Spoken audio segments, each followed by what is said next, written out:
Latest technology courses, best infrastructure మరియు అద్భుతమైన placements. Engineering లో మీ best choice Avian institute of engineering and technology, Ibrahimpatnam.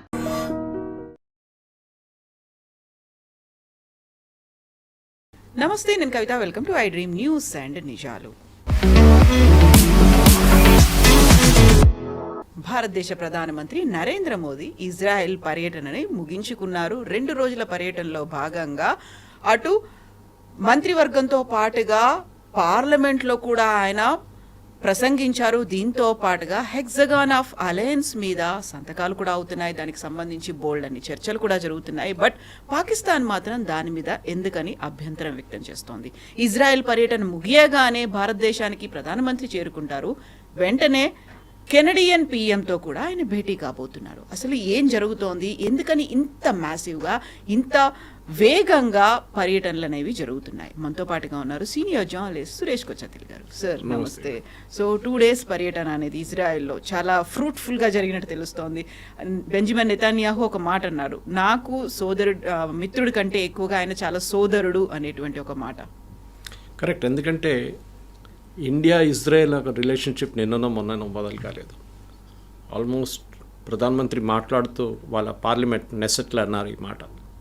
2000 సంవత్సరాల కన్నా ఎక్కువ మనకు ఒక రిలేషన్షిప్ ఉందని మనకు తెలిసింది. ఆ టైంలో చాలా మటుకు జ్యూస్ మర్చెంట్స్ మలబార్ వైపు వచ్చి స్పైసెస్ కొనుక్కెళ్తుండే. అది చాలా దేశాల నుంచి వస్తున్న వీళ్ళు కూడా వచ్చారన్నమాట టైంకి.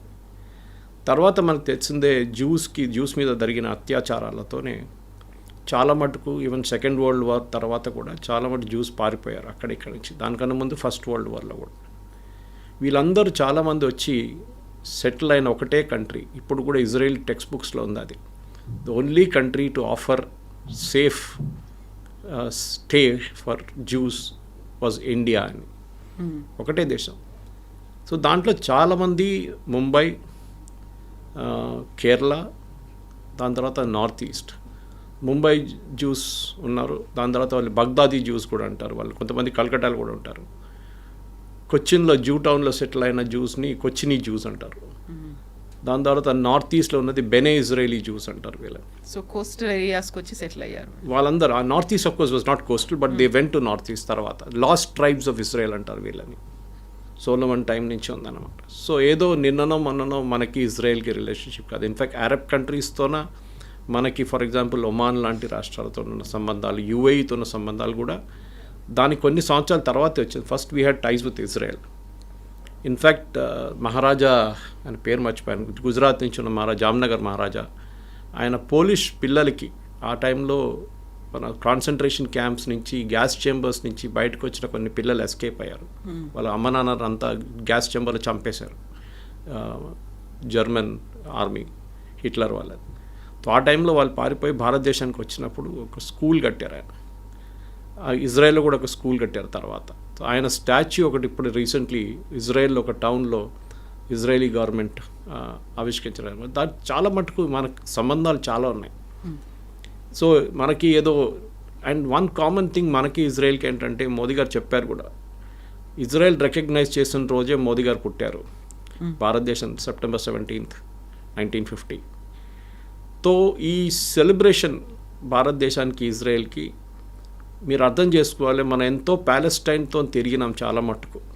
ఇందిరాగాంధీ టైం నుంచి, దానికన్నా ముందు నెహ్రూ టైం నుంచి, Rajiv Gandhi, even Narasimha Rao time, and Yasser Arafat కూడా చాలాసార్లు భారతదేశానికి వచ్చారు. Designated terrorist.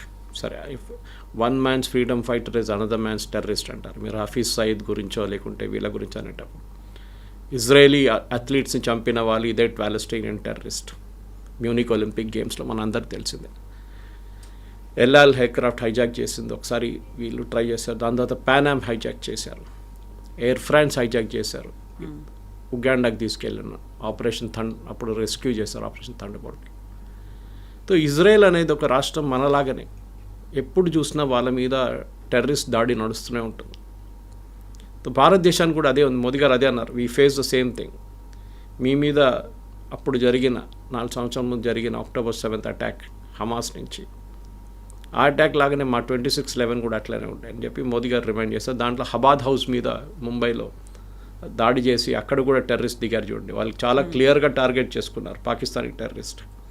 ఏదో హోటల్కి వెళ్ళడమో ఏదో బిల్డింగ్కి వెళ్ళడం కాకుండా ఇజ్రాయేలీ కల్చరల్ సెంటర్ మీద కూడా దాడి చేసి అక్కడ ఉన్న రాబాయి వాళ్ళ ఫ్యామిలీని చంపారు, వాళ్ళ అబ్బాయి ఒకటే బయటపడ్డాడు. సో అట్లాంటి దాంట్లో మనకు we have a shared relationship. మనకి రష్యా తర్వాత అన్నిటికంటే స్టేబుల్గా ఉన్న ఒక పార్ట్నర్ టెక్నాలజీలో ఇజ్రాయెల్, డిఫెన్స్ టెక్నాలజీలో. కార్గిల్ వార్ టైంలో కూడా ఇజ్రాయెల్ ఎక్కువ మాట్లాడరు, దాని డిఫెన్స్ పర్చేసు డిఫెన్స్ అమ్మడం అంతా యూఎస్తో లింక్డ్ ఉంటుంది ఎప్పుడు. ఎందుకంటే చాలా మటుకు వాళ్ళ టెక్నాలజీని డెవలప్ చేసింది యూఎస్లో, కానీ దాన్ని మ్యానుఫ్యాక్చర్ కూడా యూఎస్లో జరుగుతుంది. ఎందుకంటే ఇజ్రాయెల్ దగ్గర మ్యానుఫ్యాక్చరింగ్ కెపాసిటీ అంత లేదు, ఇప్పుడు వచ్చింది అనుకోండి, ఆ టైంలో లేకుండా. ఇజ్రాయెల్ చాలా మటుకు టెక్నాలజీలో they are way ahead of us, even US. వాళ్ళ రీసెర్చ్ అండ్ డెవలప్మెంట్ అనేది one of the best in the world. అది మీరు అగ్రికల్చర్ ఉండొచ్చు, డిఫెన్స్ ఉండొచ్చు, బయోటెక్నాలజీ ఉండొచ్చు, ఏదైనా. I met so many Israeli scientist, ఇక్కడ కాన్ఫరెన్సెస్లో కలుస్తుంటాను, బయో ఏషియా లాంటి కాన్ఫరెన్స్, దానికన్నా ముందున్న కాన్ఫరెన్స్లో కూడా. వాళ్ళ R&D చూస్తే మనం అసలు వీఆర్ నోవేర్. మనం ఇప్పుడు స్టార్టప్స్ గురించి మాట్లాడుతున్నాం, స్టార్టప్ కల్చర్ వాళ్ళకి ఆల్రెడీ ఉంది. అది చిన్న చిన్న కంపెనీలు, they produce amazing work. Agriculture ఆలోచించండి, మన దగ్గర చిత్తూరు కడప రీజియన్లో రెయిన్ షాడో ఏరియాస్ ఉంటుంది, వర్షమే పడదు అక్కడ ఎక్కువ. కుప్పం దాంట్లో ఒక ఏరియా వస్తుంది, చంద్రబాబు నాయుడు గారు అక్కడిని తీసుకొచ్చారు ఇజ్రాయెల్ నుంచి అగ్రికల్చర్ సైంటిస్ట్ తీసుకొచ్చి. ఆలోచించండి, ఎస్ వాళ్ళ, ఎందుకంటే వర్షం లేని చోట్ల ఆలోచించండి, వాళ్ళు మొత్తం అగ్రికల్చర్లో they are one of the leading countries in the world. మనం ఎప్పుడు ఇజ్రాయెల్ గురించి మాట్లాడుతున్నప్పుడు కవిత గారు, ఇజ్రాయెల్ ప్యాలెస్టైన్ ఆక్రమించుకున్నారు, ఇజ్రాయెల్ అది చేశారు ఇది చేస్తారంటారు, కానీ హిస్టరీ మన వాళ్ళు ఎవరు కరెక్ట్ హిస్టరీ చెప్పలేదు. ఇన్ఫ్యాక్ట్ ఇజ్రాయెల్, ఇప్పుడున్న ఇజ్రాయెల్ని అప్పుడున్న అరబ్ వాళ్ళు అమ్మేసి వెళ్ళిపోయారు. వీళ్ళేం చేశారంటే చిన్న చిన్న ముక్కలుగా కొనుక్కున్నారు ఇజ్రాయలీస్. అండ్ ఇజ్రాయలీస్ ట్రేడింగ్లో నంబర్ 1. మీకు తెలిసింది, మనం షైలాక్ నుంచి స్కూల్లో చదివాము, అప్పటి నుంచి యూఎస్కి వెళ్తే ప్రతి మీడియా హౌస్ జ్యూస్ చేతిలో ఉంటుంది mostly. Leading business men are all Jews. Okay, but Israel నుంచి రావాలని లేదు. There are Polish Jews, there are German Jews, there are Ukrainian Jews, Russian Jews, French, German, చాలామంది ఉన్నారు Jews. So they come from different countries అనమాట. సో వాళ్ళు కొనుక్కున్నారు ఈ ల్యాండ్. అప్పుడు మొత్తం it was like a desert. మన దగ్గర థార్ డెజర్ట్ ఎట్లా ఉంటుందో అట్లానే ఒక డెజర్ట్ ఉండేది, అక్కడ ఏం లేదు. అరబ్స్ అన్నారు ఇక్కడ ఏముంది ఏం లేదని చెప్పి వచ్చిన డబ్బులు తీసుకొని వాళ్ళు వెళ్ళిపోయారు. దాని తర్వాత మనందరూ తెలిసింది టర్నింగ్ పాయింట్ ఇజ్రాయెల్కి వచ్చిందంటే 6 Day War. ఈ 6 Day Warలో ఈజిప్ట్, జార్డన్, సిరియా, మిగతా Arab countries and even Palestine కలిసి అటాక్ చేశారు ఇజ్రాయెల్ని. అందరు కలిసి ఆ టైంలో. I think Golda Meir was the prime minister then. ఎంత బాగా డిఫెండ్ చేసుకున్నారండి ఇజ్రాయెల్ అంటే. దాని తర్వాతనే వాళ్ళకి ఎక్కువ ఏరియాస్ వచ్చింది. In fact even Benjamin Netanyahu, even Golda Meir చెప్పారు ఆ famous speech of hers, if there was no 6 Day War there would have been no Golan Heights with us. Golan Heights మేము పట్టుకున్నాం.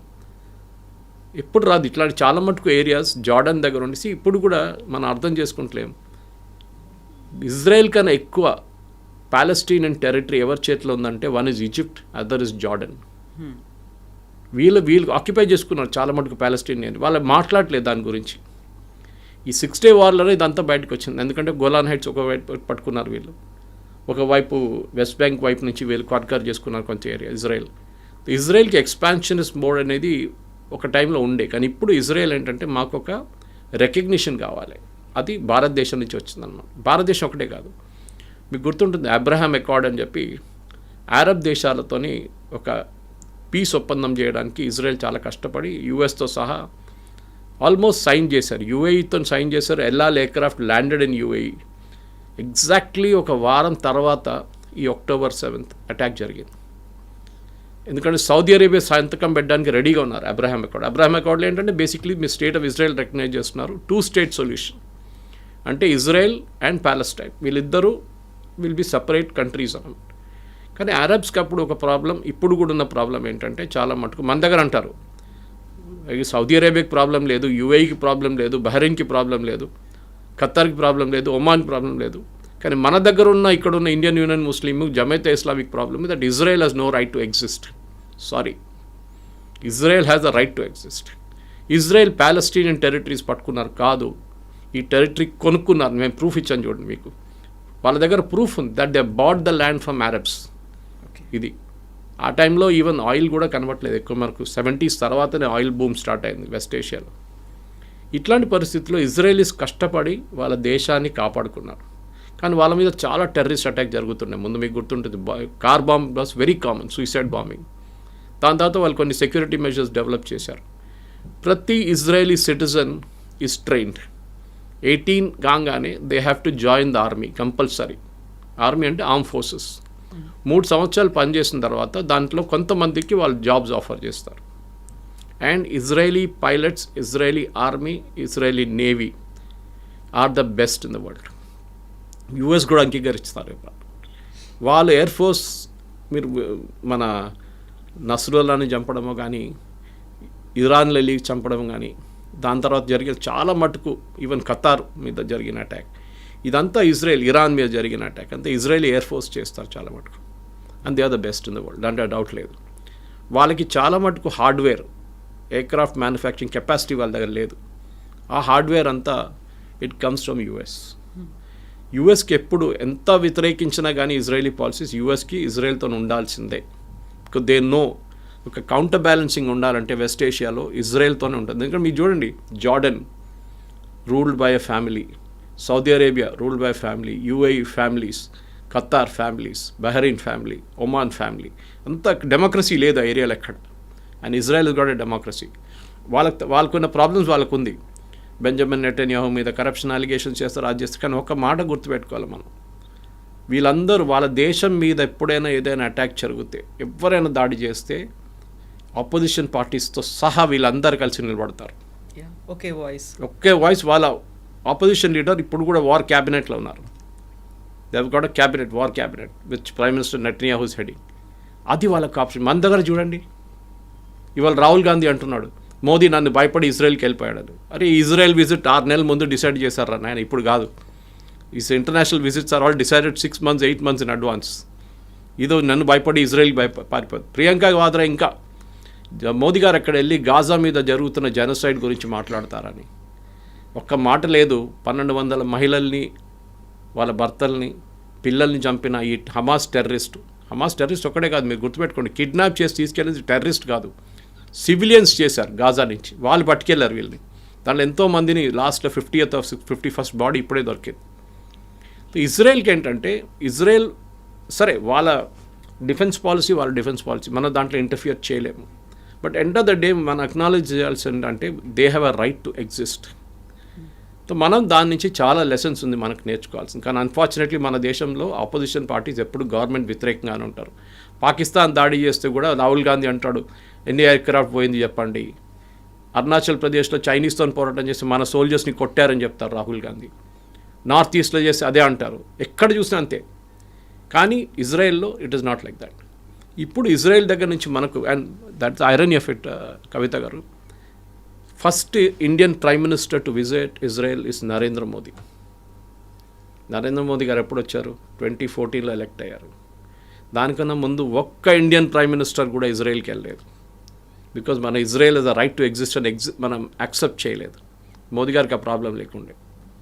బహుశా చెప్పొచ్చు వీళ్ళు రైట్ వింగ్, వాళ్ళు కూడా right wing, okay that's fine. కానీ Israel has a right to exist. And మనకి Israel కావాలి ఇప్పుడు. ఎందుకంటే చాలా మటుకు మనకి కావాల్సిన టెక్నాలజీ యూఎస్ మనకి ఇయ్యరు, వాళ్ళు అమ్మరు మనకి. Israel is ready to sell the technology to us. So దాంట్లో మనకు అన్నిటికంటే పెద్ద ప్రాబ్లం ఏంటంటే కవిత గారు, మన కోస్ట్ లైన్ చాలా పెద్ద Coast line, almost 900 kilometers. It starts from Bangladesh all the way around, Tamil Nadu నుంచి వచ్చి it goes all the way to Gujarat. అక్కడ దాకా ఉన్న ఈ కోస్టల్ లైన్ని కాపాడుకోవాలంటే మన దగ్గర కెపాసిటీ ఉండాలి.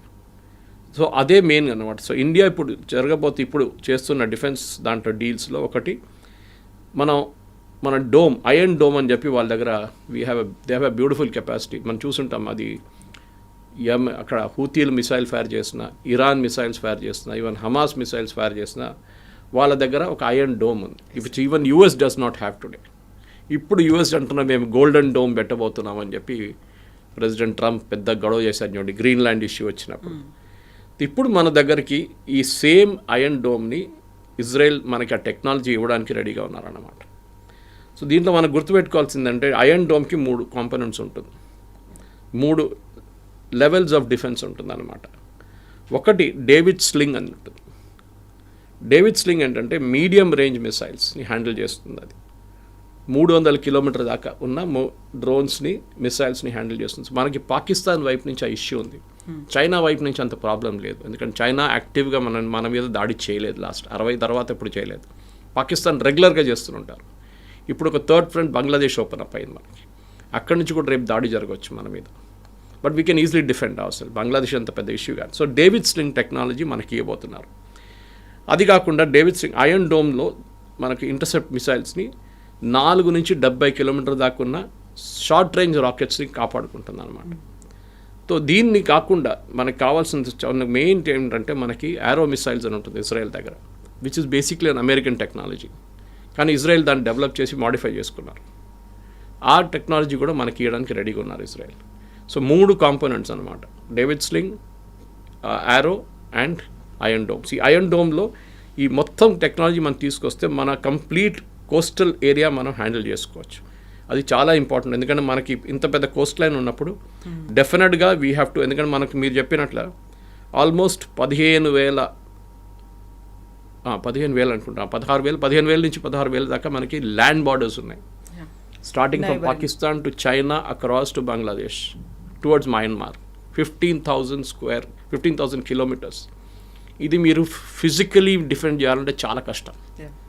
సోల్జర్స్ని ప్రతి టెక్నాలజీ వాడాల్సిందే ఈ టైంలో. అది కాకుండా మీరు చెప్పినట్లు మనకి 7,500 కిలోమీటర్స్ కోస్ట్ లైన్ ఉంది. Again very difficult to defend. మీరు ఎంత సబ్మెరీన్స్ పెట్టినా, ఎన్ని షిప్స్ పెట్టినా కానీ, ఎన్ని ట్రాకింగ్ చేసినా, ఎన్ని రికాగ్నిషన్ చేసినా టెక్నాలజీ కావాల్సింది. ఇజ్రాయెల్ దగ్గర నుంచి నేర్చుకోవాలి.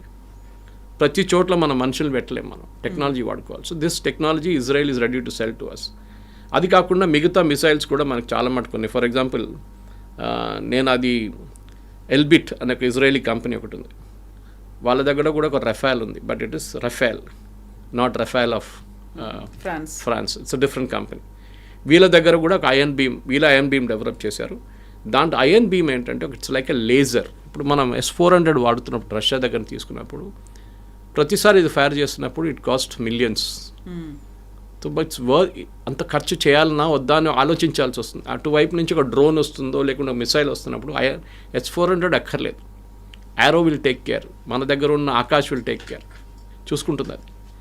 ఎందుకంటే మనం ఒక దోమని చంపడానికి ఒక సుత్తి తీసుకొచ్చి కొడతాం చూడండి, ఆ కాన్సెప్ట్ అయిపోతుంది ఇఫ్ యూ యూస్ S-400. దేనికి కావాలో దానికే వాడుకోవాలన్నమాట. సో ఆ పరిస్థితుల్లో we have to get this particular ఒక మిసైల్ టెక్నాలజీ మన దగ్గర వాళ్ళు ఐరన్ బీమ్ అని చేశారు. దాంట్లో ఫిజికల్ మిసైల్ లేదు, it's a laser guided missile destroyer అనమాట. దాన్ని ఇప్పుడు ఇరాన్తో జరిగిన గొడవలో వాళ్ళు యూజ్ చేశారు. It worked. ఇంకా కంప్లీట్ డెవలప్మెంట్ కాలేదు, ఆల్మోస్ట్ అయిపోయినట్లు ఉంది ఇప్పుడు. వాళ్ళు ఎక్కువ బయట చెప్పరు ఇప్పుడు. సో దాన్ని మనం we're going to take care, we'll buy అనమాట, కొనుక్కొని వెళ్తున్నాం. దానికి బేసిక్లీ ఒక 100 కిలోవాట్స్ ఒక బీమ్ అనమాట, లేజర్ బీమ్. అది such a strong laser beam. Up to 10 కిలోమీటర్ల దాకా ఏ ఇన్కమింగ్ మిసైల్ వస్తుంటే దాన్ని కొట్టుపడేస్తుంది. సో ఫిజికలీ మీరు ఏం లాంచ్ చేయక్కర్లేదు. You can just switch on the beam like a strong torch light. అది వెళ్ళి కొడుతుంది, దాన్ని వెళ్ళి కొట్టేసి డిస్ట్రాయ్ చేస్తుంది అనమాట. ఇది మనం చేయాల్సింది ఇప్పుడు. సో దీని కాకుండా చాలా మటుకు స్పైస్ 100 గైడెన్స్ సిస్టమ్స్ ఉంది, ఎల్బెట్ ద ర్యాంపేజ్ ఉంది. అది చాలా దగ్గర మిసైల్స్ ఉంది. దాంట్లో కొన్ని మిసైల్స్ మనం రఫాల్ ఎయిర్క్రాఫ్ట్లో వాడుకుంటున్నాం. ఒక మిసైల్ మనం వాడింది very important missile, spice missile అప్పుడు వాడింది మన బాలాకోట్. అదే మిసైల్ వీళ్ళు నస్రుల్లాని చంపడానికి లెబనాన్లో వాడారు.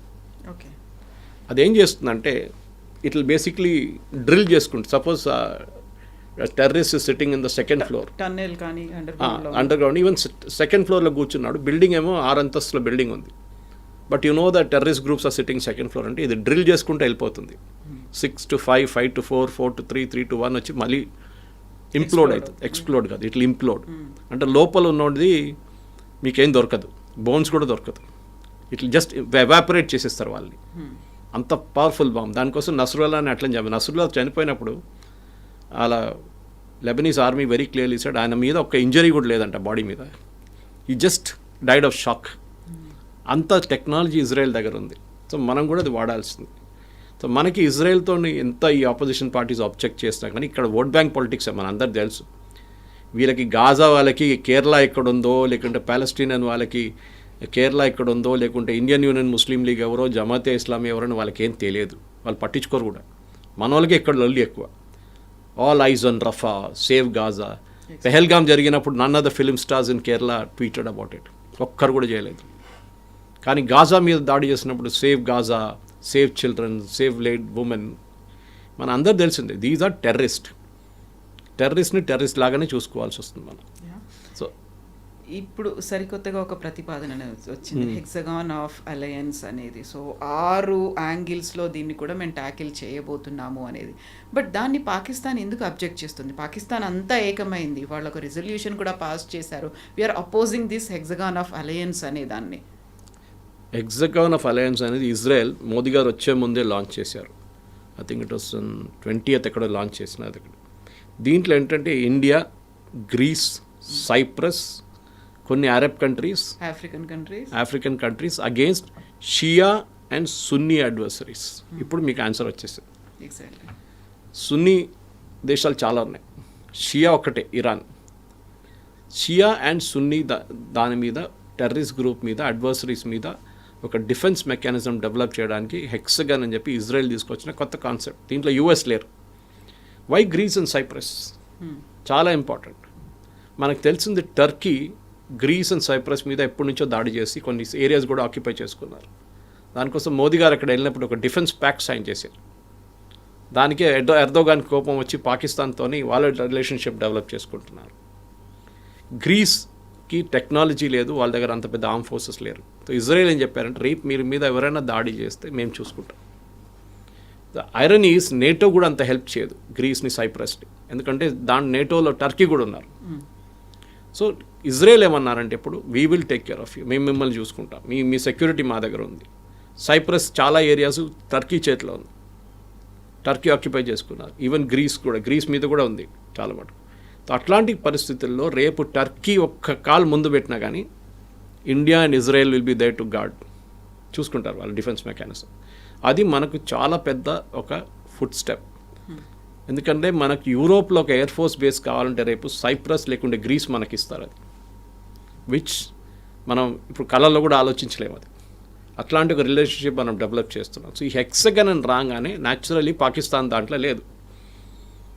ట్రంప్ పాకిస్తాన్ అది ఇది అంటాడు, ఎందుకంటే ఆయనకు డబ్బులు ఇస్తున్నారు, ఆయన క్రిప్టో కరెన్సీలో వీళ్ళందరూ డబ్బులు పెడుతున్నారు పాకిస్తాన్ ఆర్మీ వాళ్ళు, అదంతా చేస్తారు. ఆయన ఉంటాడు, ఇవాళ 3 సంవత్సరాల తర్వాత వెళ్ళిపోతాడు. దాని తర్వాత ఏం జరుగుతుందో మనకు తెలుసు. అక్కడ దాకా వెళ్ళక్కర్లేదు. ఈ మిడ్ టర్మ్ పోల్స్ ఓడిపోగానే Trump will become very week.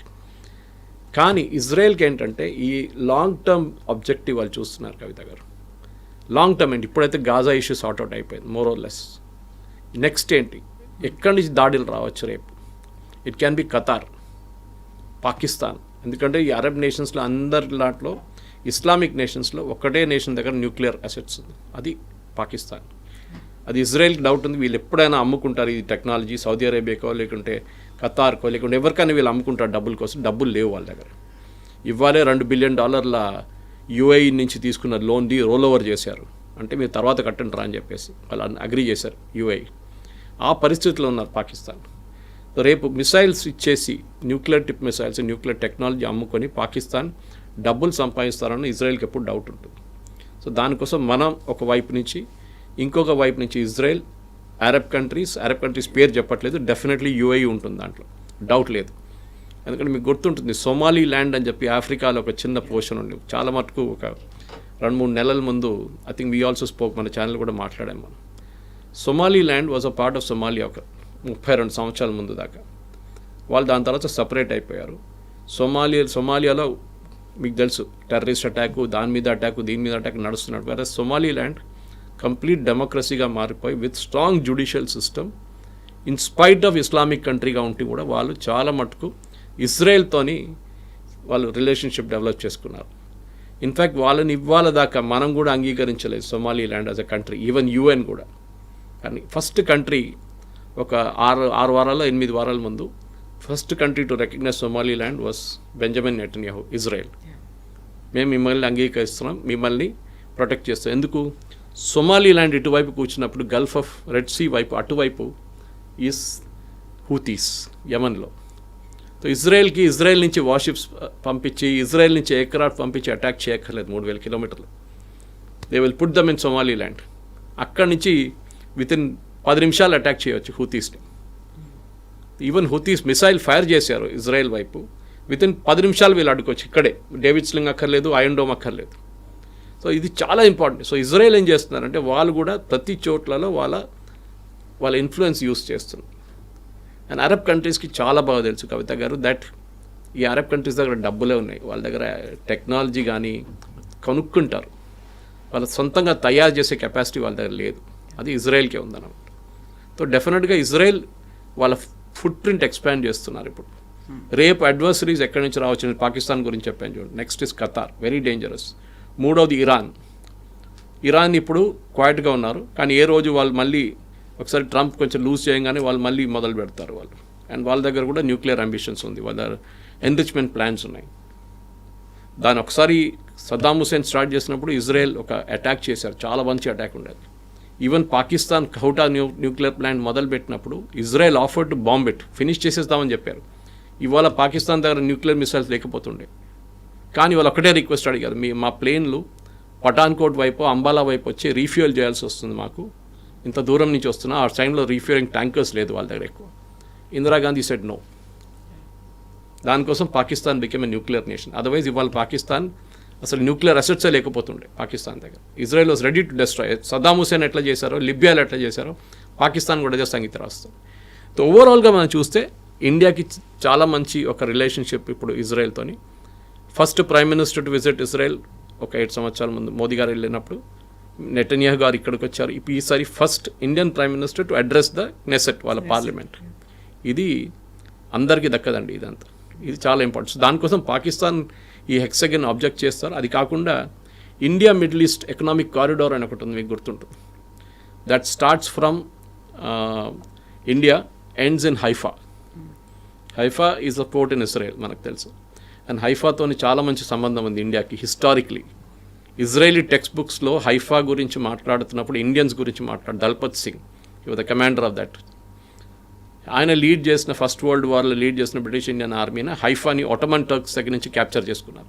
Israel వాళ్ళు ఇవ్వాలి కూడా దాన్ని అంగీకరిస్తూ మన దగ్గర ఢిల్లీలో తీన్మూర్తి మార్గం తింటారు. Actually it's Haifa Chowk. Modi గారు వెళ్ళిన తర్వాత దాని పేరు మార్చారు ఢిల్లీలో, హైఫా చౌక్. హైఫా గురించి మన దగ్గర ఉన్న పిల్లలు కూడా టెక్స్ట్ బుక్స్ నుంచి నేర్చుకోవాలి. మన టెక్స్ట్ బుక్స్లో లేవు కాదు దాని రెఫరెన్స్. ఎన్సీఆర్టీ వాళ్ళు కానీ ఎవరు కానీ ఇంక్లూడ్ చేయాల్సింది, how Indian army saved Israel అని. అక్కడ ఇప్పుడు కూడా ఆయన వాళ్ళ ఒక మెమోరియల్ ఉంది అక్కడ హైఫాలో for the Indian army. So అది కాకుండా మనకు నెక్స్ట్ I2U2 అని ఒకటి ఉంది, where we are also involve, defence ప్యాక్ట్లో. దాంట్లో వేరే ఇజ్రాయెల్ ఉంది అగైన్, అది కూడా పాకిస్తాన్కి నచ్చదు. సో ఓవరాల్ మనం ఏం చేస్తున్నాం అంటే we are building a defence shield. Kavitha garu నేను చెప్పాను చూడండి, ఫిజికల్లీ మన ఆర్మీని యుక్రెయిన్ వార్ నుంచి, రష్యా యుక్రెయిన్ వార్ నుంచి నేర్చుకోవాల్సిన అన్నిటికంటే పెద్ద లెసన్ ఏంటంటే, మీకు మనుషులు అక్కర్లేరు. వాళ్ళు ఇక్కడ 1,00,000 మంది చనిపోయారు, అక్కడ 1,00,000 మంది చనిపోయారు. ఇప్పుడు వాళ్ళు ఎవరిని వాడలేదు, ఇప్పుడు టెక్నాలజీ వాడుతున్నారు. They are creating defence shields. Trump ఎందుకు ఇంత అర్జెంటుగా నేను మా డోమ్ క్రియేట్ చేయాలంటే, హీ స్కేర్డ్ రేపు సోవియట్స్ మిసైల్స్ ఫైర్ చేస్తారో, ఇంకెవరైనా మా మీద మిసైల్స్ ఫైర్ చేస్తారో అని భయం ఉంది ఆయనకి. ఇరాన్ కూడా కావచ్చు. సో మనం కూడా మన entire Coast line and land border we should protect. మన టెక్నాలజీ వాడుకుని, ఇజ్రాయలీ టెక్నాలజీ వాడుకుని మనం చేయాల్సింది. ఆపోజిషన్ పార్టీస్ చెప్తూనే ఉంటారు, వాళ్ళ మాట పట్టించుకోలేదు. సో హెక్సాగాన్ అనగానే ఇజ్రాయెల్లో ఉన్నటువంటి ఆ సింబల్ కూడా కనిపిస్తోంది కదా, హెక్సాగాన్ దానిలాగే ఉంది. వాళ్ళ ఫ్లాగ్ నచ్చదు పాకిస్తాన్కి, డేవిడ్ స్టార్ నచ్చదు పాకిస్తాన్కి. ఇది జ్యూస్ అనేది ఒక పర్సిక్యూటర్ రిలీజన్ అండి, ఇప్పటి నుంచి కాదు, ఎప్పటి నుంచో వాళ్ళని. కానీ వాళ్ళు ఎప్పుడు తల వంచలేదు, ఎప్పుడు కాలేదు. They never dip the head, never bowed down. They very proud civilization. వాళ్ళు భయపడి పరిగెత్తి ఎక్కడికి అరబ్ కంట్రీస్ చేశారు చూడండి 6 Day వార్లో. With in no time finish చేసేసారు ఇజ్రాయెల్ వీళ్ళందరినీ. ఆ టైం దగ్గర ఇజ్రాయెల్ దగ్గర పెద్ద ఎయిర్క్రాఫ్ట్ ఏం లేకుండే, పాత అమెరికన్ ఎయిర్క్రాఫ్ట్ ఉండే. టెక్నాలజీ అంతా చేంజ్ కాలేదు, 1960s మాట్లాడుతున్నాం మనం. సో అక్కడి నుంచి ఇప్పుడు ఉన్న ఇజ్రాయెల్ చూడండి, they are a world apart. Technology wise నేను చెప్పాను చూడండి, health care extremely good in health care, చాలా స్ట్రాంగ్. అంటే హెల్త్ కేర్ అంటే డాక్టర్లు నర్సులు కాదు మనం మాట్లాడదు, హెల్త్ కేర్ టెక్నాలజీ. ఇన్ఫ్యాక్ట్ మన నర్సులు అక్కడ పనిచేస్తున్నారు. కేరళ నుంచి చాలామంది నర్సెస్ వర్క్ ఇన్ ఇజ్రాయెల్, ఎందుకంటే వాళ్ళ దగ్గర ఎల్డర్లీ పాపులేషన్ చూసుకోవడానికి కావాలన్నమాట. కానీ ఇజ్రాయెల్ ఏముందంటే ఒక డిసిప్లిన్ ఉంది. 18 సంవత్సరాలు కాగానే 3 సంవత్సరాలు ఆర్మీలో పనిచేయండి. మన దగ్గర ఒక హాఫ్ ద పాపులేషన్ నా పని మీద పెడితే కొంచెం డిసిప్లిన్ వస్తుంది. రోడ్డు మీద బండి నడిపించడం కానీ, రోడ్డు మీద స్పిట్టింగ్ చేయకుండా ఉండడం కానీ, మన పబ్లిక్లో బిహేవియర్ అంతా మారిపోతుంది. సో ఇజ్రాయలీస్ చూడండి, దే ఆర్ రెడీ వాళ్ళ దగ్గర వెపన్స్ ఉంటుంది, ఏ టైంలో అటాక్ జరుగుతుందో తెలియదు October 7th లాగా. So they are train for it. ఏదైనా అటాక్ జరిగితే immediately Israelis know how to react. మనలా కాదు, అందరు మొబైల్ తీసుకొని అక్కడ సెల్ఫీ వీడియో తీసుకొని వెళ్తారు. వాళ్ళ మీద ఒక సూసైడ్ అటాక్ జరగంగానే, లేకుంటే ఏదైనా అటాక్ జరిగితే ఒక బస్ స్టాండో ఎక్కడైనా, వాళ్ళ దగ్గర ఒక ఫస్ట్ రెస్పాండ్ సిరీస్ ఉంటుంది, ఏం చేయాలని చెప్పేసి. ఎవరు అంబులెన్స్ హ్యాండిల్ చేస్తారు, ఎవరు డాక్టర్స్ ఉంటారు, ప్రతి ఏరియాకి క్యాల్కులేట్ చేసి పెట్టారు. October 7th ఒక తప్పు జరిగింది. Yes, they was a massive failure. కానీ అది ఎందుకు జరిగిందంటే దాని ఇన్వెస్టిగేషన్ నడుస్తుంది. అప్పుడు ఆర్మీ చీఫ్ రిజైన్ చేశారు. కానీ ఒక లెసన్ అది ఇజ్రాయెల్కి, దట్ టెక్నాలజీ అనేది మాత్రం పనికిరాదు, అప్పుడప్పుడు మీకు మనుషులు కూడా ఉండాలి గ్రౌండ్లో అని చెప్పేసి అది నేర్చుకున్నారు వాళ్ళు October 7th తర్వాత. Yes sir, thank you so much sir. Thank you very much. Thank you. నిజంగా ప్రస్తుతం ఉన్నటువంటి సమాజం దేనికి ప్రయారిటీ ఇస్తుంది? ఆర్థిక సంబంధాల చుట్టూ మాత్రమే తిరుగుతోంది. మళ్ళీ ఎన్నికలంగానే చాలా విరక్తి కలుగుతున్నాం. మంచి అనిపిస్తుంది కదా, లేడీస్ కూడా ఛాలెంజింగ్ జాబ్స్ చేసినప్పుడు చాలా బాగుంటుంది.